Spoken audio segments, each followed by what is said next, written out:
जिल्हा परिषद येथील कर्मचारी तथा सेवानिवृत्त सैनिक जगन्नाथ सुरेंशी यांचा सेवापूर्ती सत्कार सोहळा संपन्न। याबाबत अधिक वृत्त असे की आज दिनांक 29 मे 2026 रोजी संध्याकाळी 7 वाजता धुळे शहरातील सैनिक लॉन्स या ठिकाणी जगन्नाथ गंगाराम सुरेंशी जिल्हा परिषद कर्मचारी यांचा सेवापूर्ती सत्कार सोहळा या ठिकाणी पार पडला। जगन्नाथ सुरेंशी यांनी या अगोदर भारतीय सशस्त्र सेवेत 15 वर्षे या ठिकाणी भारत मातेसाठी सेवा दिली। तदनंतर जिल्हा परिषदेत ते रुजू झाले। असे एकूण 34 वर्ष त्यांनी या ठिकाणी सेवा दिली। 18 वर्ष भारतीय सशस्त्र सेवेत व 15 वर्ष जिल्हा परिषदेत आपली सेवा बजावली। तर अतिशय हालकीच्या परिस्थितीतून त्यांनी या ठिकाणी आपलं शिक्षण केले व या भारतीय सेनेत ते दलात भारतीय सेना रुजू झाले। तदनंतर सेवानिवृत्त झाल्यानंतर त्यांनी जिल्हा परिषद या ठिकाणी आपली सेवा बजावली। या कार्यक्रमाप्रसंगी या ठिकाणी जिल्हा परिषद महिला बाल कल्याण विभागाचे अधिकारी पटवड साहेब यांच्या अध्यक्षतेखाली या ठिकाणी त्यांचा सेवापूर्ती सत्कार सोहळा कार्यक्रम पार पडला। तर अनेक मान्यवर पदाधिकाऱ्यांनी त्यांना त्यांच्या पुढील वाटचालीस शुभेच्छा दिल्या।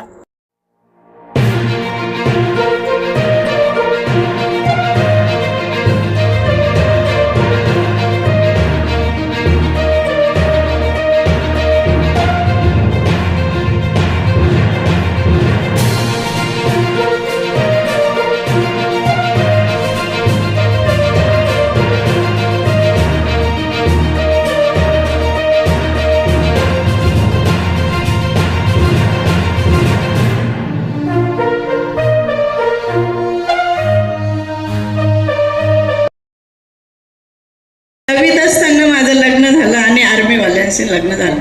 मी सारखी रडायची, बापरे काय करणार, तुला तेवढी बुद्धी, ठीक आहे चला आता काहीतरी करू म्हणून सारखे विचार यायचे मनात, काय करायचं काय करायचं काय करायचं।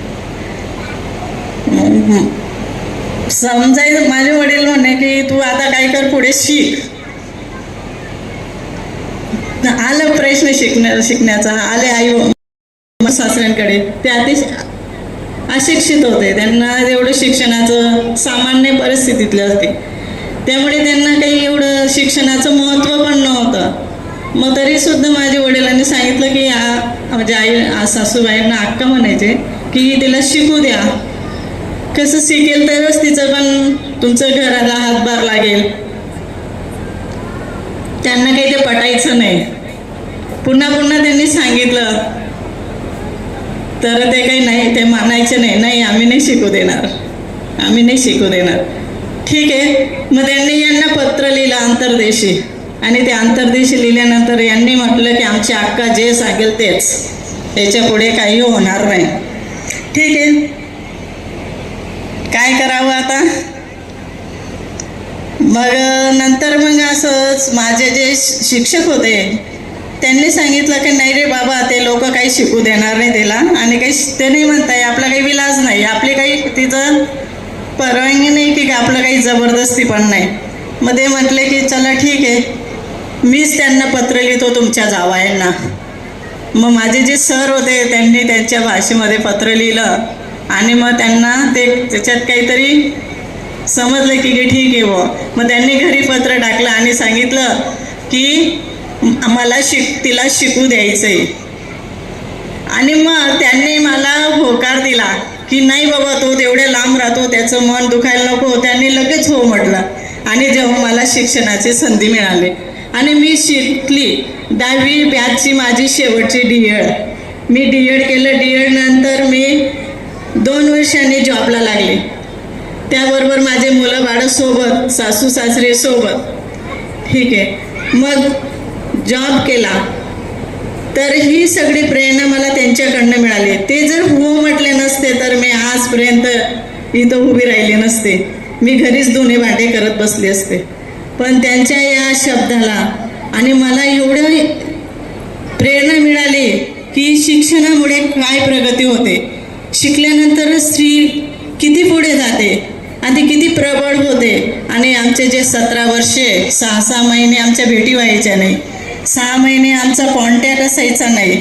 6 महिने म्हणजे काही आम्हाला कधी कुठून जायचे आणि 2 महिने सुट्टीवर यायचे आणि ती सुट्टी म्हणजे लगेच कशी जायची ते पण आम्हाला कळायचं नाही. येणारे नातेवाईक भेटायचे गावातले. झाली त्यांच्या आधिपत्याखाली झाली. तर माझं शिक्षण धुळे जिल्हा परिषद शाळेमध्ये मोहाडी डांगरे इथे झालं. त्याच्यानंतर 5वी ते 10वी नूतन विद्यालय मोहाडी डांगरे इथे झालं. त्यानंतर मी 1986 मध्ये सैन्य सेवेत दाखल झालो. हे कोर्स सरांनी सर्व सांगितलेलं आहे. तर मी माझी जी जीवनातली परिस्थिती होती 5वी ते 10वी माझ्याकडे म्हणजे शिक्षणामध्ये पुस्तकं घेण्यासाठी सुद्धा पैसे नसायचे. की माझा एक मित्र होता वानखेडे म्हणून, तो आता आपल्याबरोबर नाही आहे. तो आणि मी 5वी ते 10वी एका संचामध्ये अभ्यास करायचो.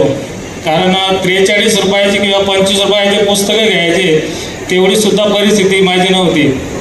कारण आईवडिलांना आणि 81 ते 84ची जी परिस्थिती होती आमच्या घराची इतकी बिकट होती की एक काळ म्हणजे बिना जेवणाचं सुद्धा झोपावं लागत होतं.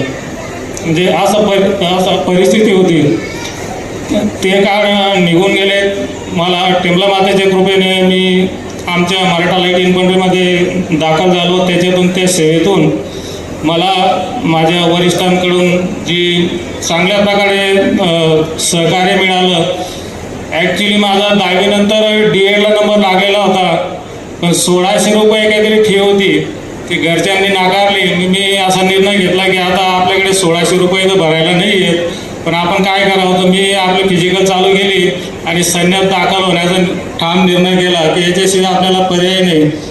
तरी मी बेळगाव ट्रेनिंग सेंटरला पोहोचल्यानंतर परत मला ऑर्डर तिथं घरच्यांनी इथून ऑर्डर आलेली परत पाठवली.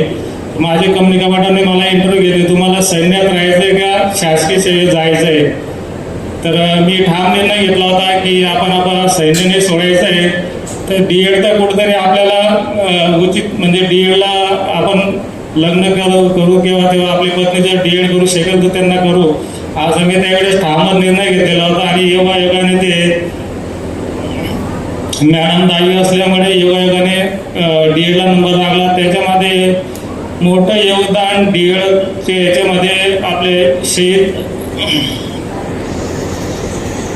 कीर्तिचक्र बहाल झालेला 1993च्या अपघाती याच्यामध्ये त्यांचं निधन झालेलं. निधन म्हणजे शहीदच झालेले आहेत ते. त्यांना पूर्ण म्हणजे MMCचा ट्रस्ट लागलेला होता. तरीसुद्धा ते 2 दिवस वाचले आणि शहीद झाले. ते धुळे 48 बटालियन NCC मध्ये कार्यरत होते. त्यांनी मला त्यावेळेस मी काश्मीरमध्ये असताना मोठ्या प्रमाणात सहकार्य केलं. आणि मला सैन्यात जाण्याची प्रेरणा म्हणजे आमचे चुलत बंधू सिद्धार्थ सूर्यवंशी साहेब, आमचे बंधू रमेश राणा यांचं पण मोठं योगदान होतं. त्याच्यामुळे मी सैन्यात जाऊ शकलो. वारसा सैन्याचाच आधीपासून आहे. कारण आमचे काका पण ब्रिटिश काळामध्ये सैन्य दलात होते. त्यांच्यानंतर आमचे चुलत भाऊ गेले. त्यानंतर आम्ही दोघं भाऊ पण सैन्यात होतो. आणि आमचे मेहुणे पण सैन्यात आर्मी मेडिकल कोअरमधून सेवानिवृत्त झालेलं आहे. याच्यातून मी एवढं सांगेल की शासकीय सेवेमध्ये काम करताना आणि सैन्याचं काम करण्यामध्ये फार मोठा फरक आहे. कारण मी 2006 मध्ये जेव्हा शासकीय सेवेत दाखल झालो त्याच्या आधी मी सेवानिवृत्त झाल्यानंतर मी पेट्रोल पंपावर जवळजवळ 1 वर्ष काम केलं. त्याच्यानंतर मला माझ्याकडे शस्त्र असल्यामुळे उत्तर महाराष्ट्र विद्यापीठचे कुलगुरू माळी साहेब होते, त्यांच्यावर बॉडीगार्ड राहिलो मी 6 महिने. त्यानंतर मी नागपूर रेल्वेमध्ये माझी जॉईनिंग झालेली होती, पण मी परिवारापासून लांब राहणार यामुळे मी रिझाईन केलं. त्याच्यानंतर मग नंदुरबार जिल्हा परिषदला 2006 मध्ये दाखल झालो आणि 2011 मध्ये जिल्हा बदलीने मी धुळे जिल्हा परिषदला आलो. त्याच्यातून मला ICDM डिपार्टमेंटला दिलं गेलं. म्हणजे जवळजवळ माझी बटालियनची 15 वर्ष सेवा, 1 वर्ष ट्रेनिंग आणि इतर 1 वर्ष मी बाहेर ॲक्टिव्हिटीजमध्ये बाहेर होतो. ते जवळजवळ 15 वर्ष मी ICDS म्हणजे महिला बाल विकासलाच काम केलं. त्या डिपार्टमेंटमधून मी बाहेर गेलोच नाही. म्हणजे 15 वर्ष सैन्य सेवा आणि 15 वर्ष मी महिला बाल विकासला राहिलो. त्यात आमचा पडोळ साहेबांचं मला या मागील 1.5 वर्षामध्ये इतकं मोठं सहकार्य राहिलेलं आहे की त्यांनी मी जेव्हा मी त्यांना साहेबांना सुट्टीचं सांगितलं असेल, माझ्या अडचण साहेबांनी केव्हाही सांगितलं तुम्ही केव्हाही सुट्टीवर जाऊ शकतात, काही अडचण नाही. पण कधीतरी इमर्जन्सी कामं राहायचं तर थांबावं लागायचं. पण कौटुंबिक अडचणी तर प्रत्येकालाच असतात. पण शासकीय सेवा काम करताना आपल्याला शासनाचं काम करून सुद्धा आपला परिवाराबरोबर जायचं आहे. तर यातून धुळे जिल्हा परिषदला माझी एक चांगल्या प्रकारे सेवा केली. म्हणजे मला अशा काही अडचणी आल्या, 1-2 अडचणी आल्या. त्या अशा आल्या की मी जेव्हा नंदुरबारून तोरखेड्यामध्ये जॉईनिंग झाले की मला वेगळंच वाटायचं, कारण सैन्य शिस्त आणि तिथं सिव्हिल सर्व्हिसमध्ये इतकं अंतर होतं, तिथं वेगळंच काहीतरी राहायचं. मला तर 5-6 महिने असं वाटायचं आपण कसं काय जॉईन केलं इथं, कारण तिथं पशुसंवर्धन डिपार्टमेंटला गेलो होतो, कोणी काही घेऊन यायचं काही बोलायचं, मला काही चालायचं नाही. ते माझं स्वच्छतेवर मोठा भर होता. वृक्षारोपण, दवाखान्याचा आपल्याला स्वच्छता ठेवून त्याचं चांगलं रिपेअरिंग कसं करता येईल, त्याच्यामध्ये फॅन असला पाहिजे, आपलं व्यवस्थित टेबल खुर्ची असलं पाहिजे. मी सर्व पाठपुरावा करून त्या दवाखान्याला एकदम स्वच्छ आणि चांगलं असं शिस्त लावले. ते तोरखेडा गावामध्ये मी जेव्हा कार्यरत होतो, माझं मी ध्यान ठेवलं की तिथले जास्तीत जास्त मुलं सैन्यामध्ये दाखल झाले पाहिजे. माझं नेहमी 4 वाजता उठायचं, त्या मुलांना एकत्र करायचं, रनिंगला घेऊन जायचं. माझं हे कंटिन्यूस जवळजवळ मी 3-3.5 वर्ष ते कंटिन्यूस केलं. त्याच्यातून बरेचसे तोरखेडा गावातले मुलं भरती पण झाले आणि ते आज पण मला भेटायला येतात. जेव्हा रजेवर येतात तर आपल्याकडून जेवढं चांगलं काम आहे तेवढं काम करायचं आहे आपण.